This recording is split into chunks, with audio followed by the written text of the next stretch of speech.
고맙겠습니다. 하나님의 말씀 보도록 하겠습니다. 마태복음 27장 45절로 56절의 말씀입니다.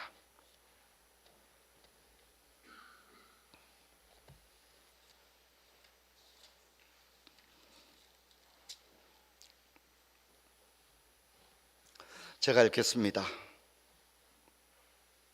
제6시로부터 온 땅에 어둠이 임하여 제9시까지 계속되더니 제9시쯤에 예수께서 크게 소리질러 이르되 엘리 엘리 라마 사박다니 하시니 이는 곧 나의 하나님 나의 하나님 어찌하여 나를 버리셨나이까 하는 뜻이라. 거기 섰던 자 중 어떤 이들이 듣고 이르되 이 사람이 엘리야를 부른다 하고 그 중에 한 사람이 곧 달려가서 해면을 가져다가 신 포도주에 적시어 갈대에 끼어 마시게 하거늘 그 남은 사람들이 이르되 가만두어라 엘리야가 와서 그를 구원하나 보자 하더라.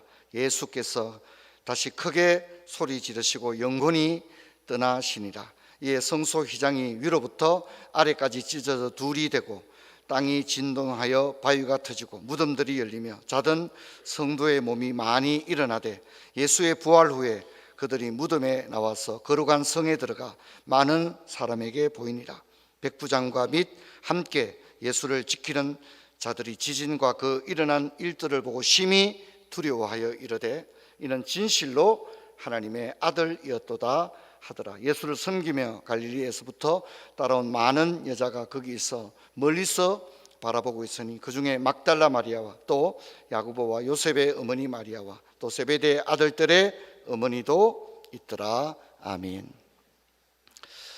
여러분, 오늘은 종려 주일입니다. 그리고 오늘부터 한 주간은 고난 주간입니다. 십자가와 부활을 기억하며 우리의 신앙을 다시 잘 세우는 영적인 그런 은혜로운 기간이 되기를 바랍니다.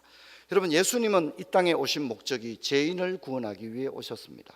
그런데 그런 예수님의 목적이 십자가에서 가장 선명하게 드러나고 있습니다.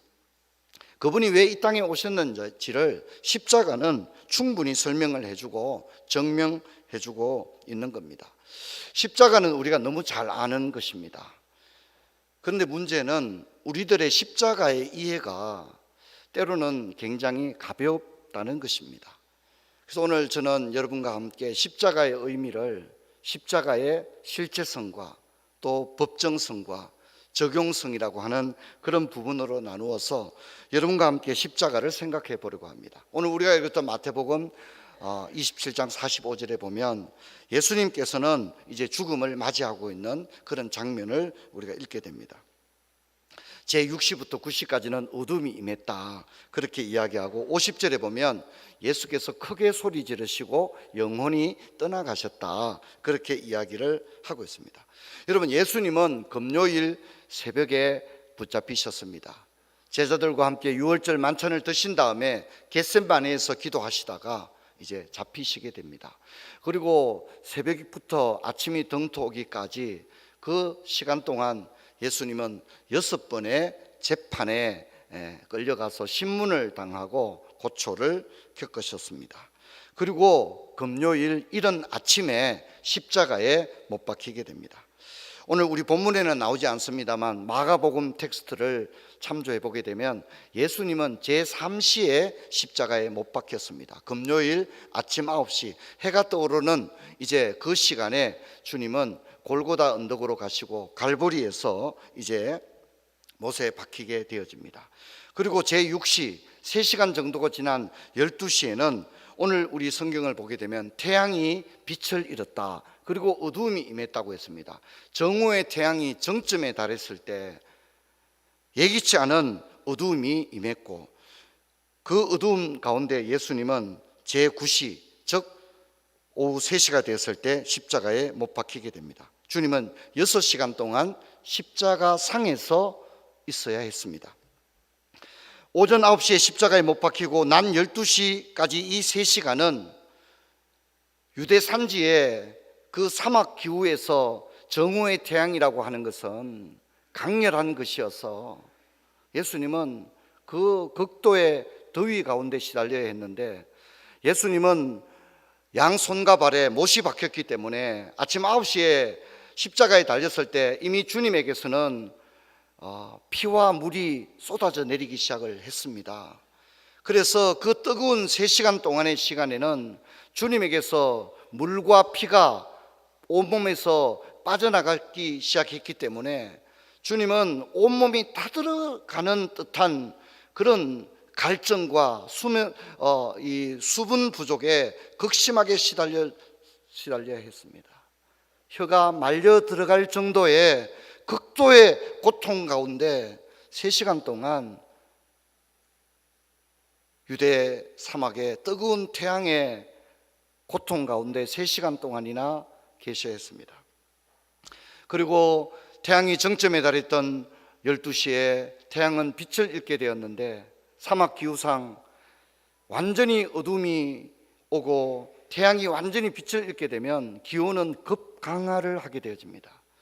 그래서 제6시부터 제9시까지의 3시간은 주님에게 있어서는 가장 추위 가운데 시달려야 하는 그런 상황의 6시간이었습니다. 또한 주님은 이렇게 육체적인 극심한 고난만 당한 것이 아니라 정신적인, 정서적인 고난도 극도의 상황이었습니다. 모든 사람이 주님을 버렸습니다. 제자들마저도 주님을 버렸습니다. 예수님의 어머니와 예수를 따르던 여인들도 멀찍이서 지켜볼 수밖에 없었습니다. 주님은 자신의 겉옷이 제비 뽑히는 수치를 당하셨습니다. 심지어 사람에게만 버림을 받은 것이 아니라 엘리 엘리 라마 사박다니, 나의 하나님 나의 하나님 어찌하여 나를 외면하십니까? 주님은 우리를 구원하기 위해서 하나님에게서마저 버림을 당한 채 십자가 상의 그 6시간 동안의 극도의 고통을 당하셔야 했습니다. 주님이 당했던 그 고통은 그저 우리가 주님이 십자가 지셨다, 그냥 그렇게 한마디로 짧게 끝낼 수 있는 그런 관념적인 십자가가 아니라 실제적인 십자가였다는 겁니다. 주님이 당한 고통은 그저 낭만적인 그런 문학적인 수사가 아니라 육신으로서 당해야 하는 극도의 고통을 주님은 당했다는 것입니다. 여러분, 사람이 당할 수 있는 가장 극도의 고통을 주님은 십자가상에서 6시간 동안 당했습니다. 6번의 재판과 6시간의 십자가상의 그 상상조차 할 수 없는 그 주님의 십자가의 고통의 실제성, 여러분, 우리가 이것을 늘 잊지 않게 되기를 주의 이름으로 축원합니다. 다 아는 것처럼 너무 쉽게 말하지 맙시다. 주님 나를 위해 십자가 지셨다, 누구나 다 아는 이야기지만 그 십자가의 실제성을 생각하면서 나를 위하여 나 대신 당해야 했던 그 십자가의 고난의 실제성을 우리는 어떤 순간도 잊어서는 안 되겠습니다. 내가 당해야 될 수치와 조롱을 대신 당하셨고, 내가 매달려야 할 그 십자가에 주님은 6시간 동안 매달리셔서 그 피와 물을 다 쏟아주었습니다. 그 정결한 보혈로 인하여 우리의 죄가 사함받은 줄로 믿습니다. 우리의 죄가 사함을 받는 데에 나의 지성의 그 어떤 영역도, 내가 이 세상에서 근사하고 양심적이고 도덕적이고 윤리적으로 살았던 그 어떤 삶이 설령 있다고 할지라도 나의 죄가 속죄받는 데는 아무런 영향을 줄 수 없었다는 겁니다. 나의 이 만 가지 더러운 죄가 용서받는 데는 오직 그분의 십자가에서 흘리신 보혈만이 작동되었다는 사실을 잊지 마시고, 내가 구원받는 일에 나 자신이 조금도 기여한 바가 없다는 사실을 어떤 순간에도 잊지 마시고, 그 주님의 십자가를 단순히 관념적으로 추상적으로만 접근할 것이 아니라 나를 위해서 형용하기 어려운 육체와 정신의 온갖 고통을 당했던 주님을 늘 생각하셔야겠습니다. 그러므로 우리는 그 십자가를 바라봐야 합니다. 그 십자가에서 사랑을, 그 십자가에서 용기를, 그 십자가에서 위로를, 그 십자가에서 힘을 얻는 것입니다. 여러분, 저는 이미 여러분에게 한 두어 차례 말씀드린 기억이 있지만 오늘 종려주일에 특별히 십자가의 법정성에 대해서 한 번 더 언급을 하고자 합니다. 우리가 익숙하게 읽었던 깔병의 기독교 강요 프랑스 초판에 나오는 예수님의 죽음에 관한 이야기인데, 이 죽음은 그냥 죽음이 아닙니다. 여러분, 사실 죽음은 많지 않습니까? 어떤 사람은 나이가 다 돼서 수명을 다해서 자연사의 죽음을 합니다. 어떤 사람은 병에 걸려서 병사의 죽음을 합니다. 어떤 사람은 어떤 극악한 무리에 의해서, 폭력에 의해서 생명을 잃기도 합니다. 세상에 많은 죽음이 있습니다. 그러나 여러분, 죽음의 종류가 많지만 모든 죽음이 속죄에 유효한 죽음은 아니라는 점을 잊지 말아야 됩니다. 주님이 그냥 죽은 게 아니라 우리의 죄를 속하기에 적합한 법정적인 죽음을 죽으셨다는 겁니다. 우리 같이 한번 볼 텐데 제가 읽도록 하겠습니다. 여기서 그리스도를 정죄한 재판관의 이름과 그가 당한 죽음의 종류가 표현되어 있는 바, 이는 역사의 진리를 확정하기 위함일 뿐 아니라 이것이 우리 구속의 신비에 속하기 때문이다. 많은 종류의 죽음이 있지만 예수님의 6번의 재판은 재판관과 신문을 했던 사람들의 명단과 어떤 신문을 받았는지에 대한 내용이 성경에 다 기록이 되어 있다는 겁니다. 그러므로 그 죽음이 우리의 죄를 속하기에 적합한 그런 죽음임을 성경은 우리에게 들려주고 있는 것입니다. 그리스도의 죽음으로 죄가 도말되고 그에 따른 저주도 제거되어야 했기 때문에 다른 종류의 죽음을 당하는 것으로는 충분치 않았다. 오히려 우리 구속의 모든 부분을 바르게 이행하기 위해서는 확실한 종류의 죽음을 선택하여 그것으로 말미암아 하나님의 진노에 합당한 우리의 정죄와 대가를 그 자신에게 전이시킴으로써 이 두 가지에서 우리를 건지셔야 했다. 그러므로 먼저 그는 지방 총독에게 고난을 받고 재판관의 정죄 판결을 받았는 바, 이는 최고의 재판관의 심판대 앞에서 우리를 그 저주로부터 구원하기 위함이었다. 만일 강도들이 그의 목을 잘랐다면, 만일 그가 소요 가운데서 사적인 인물의 손에 살해당했다면 그런 죽음에서는 어떤 대속의 모습도 없었을 것이다. 하지만 그가 피소되기 위해 법정으로 끌려가서 증거들로 비난을 받고 재판관의 입으로 정죄되었다. 여러분, 주님의 죽음은 우리의 죄를 속하기에 합당한, 그리고 성경의 율법이 요구하는 속죄를 위한 모든 요건을 갖춘 합당하며 효력 있는 죽음이었는 줄로 믿습니다. 복음서는 그것을 우리들에게 일러주고 있는 겁니다. 단순히 예수님이 죽었기 때문에 우리가 구원받은 것이 아니라 우리의 죄를 속할 수 있는 그 죽음으로서 죽으셨기에 우리가 구원에 이르게 된 것입니다. 여러분 보시기 바랍니다. 여러분, 6번의 재판 가운데 어떤 재판관도 예수님에게서 죄를 찾지를 못했고, 마지막 본디오 빌라도는 최고의 법정에서 말하기를 이 사람에게서 죄를 찾지 못했도다라고 함으로써 예수님이 자기 죄 때문에 죽은 것이 아니라 그분은 아무런 죄가 없음에도 불구하고 우리 모든 사람을 위하여 죽게 되었노라고 분명히 이야기하고, 성경 기자들은 이것을 더 분명히 하기 위하여 본디오 빌라도가 죄 없는 사람을 죽인 일에 대하여 나는 관계가 없다는 것을 이야기하기 위해서 손을 씻는 장면까지도 리포트해 줌으로써 주님의 죄 없는 보혈이 우리의 죄를 속하게 되었음을 이야기해 주고 있으며, 오늘 우리가 읽었던 마태복음 27장 54절을 보면 예수님의 십자가를 지켜보고 있던 백부장 역시 그는 진실로 하나님의 아들이었도다, 이런 고백을 하는 것을 볼 수 있습니다. 여러분, 이제 저는 마지막으로 십자가의 적용성에 대해서 이야기하려고 합니다. 모든 사람이 십자가를 고백합니다. 그런데 여러분, 어떤 사람들은 그 십자가의 피를 자기 자신에게만 적용하는 경우를 보게 됩니다. 여러분, 주님은 우리를 위해 피 흘렸을 뿐만 아니라 그 주님은 그 피를 통하여 오늘 우리가 모여 함께 지역사회에서 형제자매로 만나 함께 예배드리고 서로 동구동락하며 사랑과 위로를 나누는 이 교회를 자기 피로 사신 줄로 믿습니다. 주님은 자기 피값으로 친히 교회를 사시고 교회의 머리가 되셨습니다. 그러므로 우리는 주님의 십자가를 나를 위해 피 흘리신 십자가로만 고백하는 데서 한 걸음 더 나아가서 주님이 피로 이 교회를 사시고 우리 모든 형제 자매들을 이곳에 세상으로부터 불러 모으셨다는 고백을 해야 합니다. 사도행전 20장 28절을 보면 여러분은 자기를 위하여 또는 온 양떼를 위하여 삼가라. 성령이 그들 가운데 여러분을 감독자로 삼고 하나님이 자기 피로 사신 교회를 보살피게 하셨다고 분명히 이야기합니다. 또한 우리 교회 장로님들, 권사님들, 장립 집사님들에게 말씀합니다. 여러분, 우리는 라이온스 클럽의 임원이 된 것이 아니라 국가 선출직 직원이 된 것이 아니라 주님이 자기 피로 사신 교회에 양떼들을 보살피도록 하나님이 우리에게 직분을 주시고 감독자로 삼으시고 이 교회의 직분자로 세우신 줄로 믿습니다. 그러므로 우리가 가진 이 직분은 대충 시간 날 때 할 수 있는 직분이 결코 아님을 잊지 마시고, 여러분, 이 직분이 얼마나 소중한지도 우리 자신에게 적용해야 할 것입니다. 그러므로 우리는 구원을 자신에게만 적용하고 십자가를 자신에게만 적용하는 것이 얼마나 편협하고 이기적인 모습인지 알아야 합니다.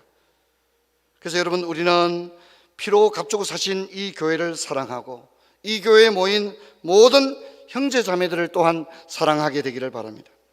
여러분, 여러분에게 십자가는 무엇입니까? 여러분, 우리의 신앙은 십자가에서 시작되었습니다. 십자가에서 생명과 희망이 시작되었습니다. 주님은 자기 육체로 하나님과 원수된 것을 끊으시고 우리를 하나님의 보좌 앞으로 나올 수 있도록 하나님과 우리 사이에 막힌 담을 자기 육체로 허셨습니다. 그러므로 신앙은 십자가와 부활을 인정하고 받아들이고 고백할 때 시작이 됩니다. 그런데 오늘 우리 성도님들은 많은 순간에 십자가를 놓쳐버립니다. 잊어버립니다. 십자가의 감격이 옅어지게 됩니다. 그리고는 십자가가 없는 그 공간에는 변론과 족보와 세상적인 것들이 자리 잡게 됩니다. 그러면 생명이 사라지는 겁니다. 십자가가 없는 그리스도인은 가장 중요한 것을 잃어버린 그리스도인입니다. 감격도 사라집니다. 찬송도 사라집니다. 용서도 사라집니다. 십자가가 없으면 아무것도 작동이 되지를 않습니다. 십자가가 내 속에 살아있을 때 감사와 찬송과 용서가 주어지는 줄로 믿습니다. 십자가를 회복하시기를 축원합니다.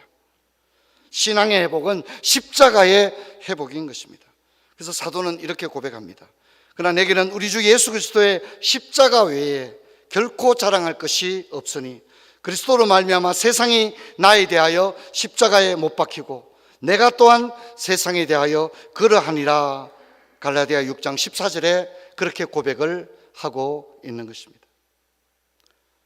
여러분, 사도 바울은 십자가 외에는 아무것도 자랑할 게 없다고 그렇게 고백합니다. 여러분, 우리는 과연 그렇습니까? 여러분도 사도의 고백처럼 십자가 외에는 진짜 나는 자랑할 게 없다, 이것이 우리의 고백입니까? 사도는 또한 이렇게 고백합니다. 고린도전서 15장 31절에 보면 형제들아, 내가 그리스도 예수 우리 주 안에서 가진 바 너희에 대한 나의 자랑을 두고 단언하노니 나는 날마다 죽노라. 그렇게 고백합니다. 여러분, 십자가는 목에 매다는 액세서리가 아닙니다. 십자가는 복음이며 능력이며 자랑입니다. 여러분, 우리는 십자가를 노래하고 찬송하고 고백하는 데서만 머물지 말고 내 삶 속에 매일의 삶에 사도처럼 나는 날마다 죽노라, 십자가가 날마다 내 삶 속에 펼쳐지는 은혜가 있기를 축원합니다.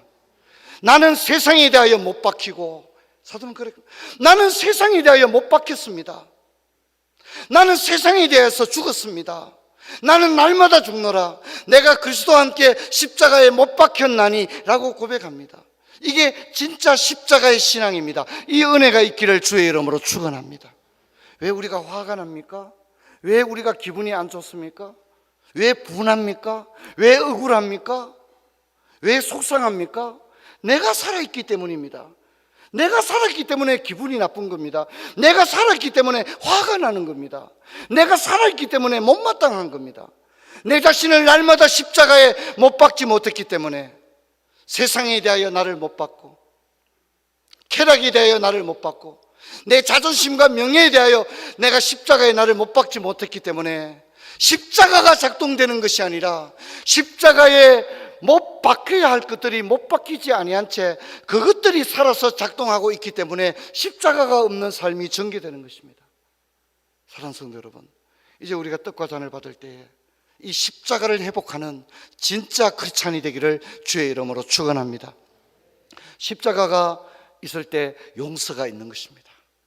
십자가가 있을 때 희생이 있는 것입니다. 왜 우리가 지금 남을 용서하지 못합니까? 왜 우리 자신을 작은 일에도 양보하려고 하지 않습니까? 십자가가 실종되었기 때문입니다. 그리고 오직 나 자신이 살아있기에 어떻게 용서할 수 있겠습니까? 어떻게 양보하고 희생할 수가 있겠습니까? 십자가가 없기 때문입니다.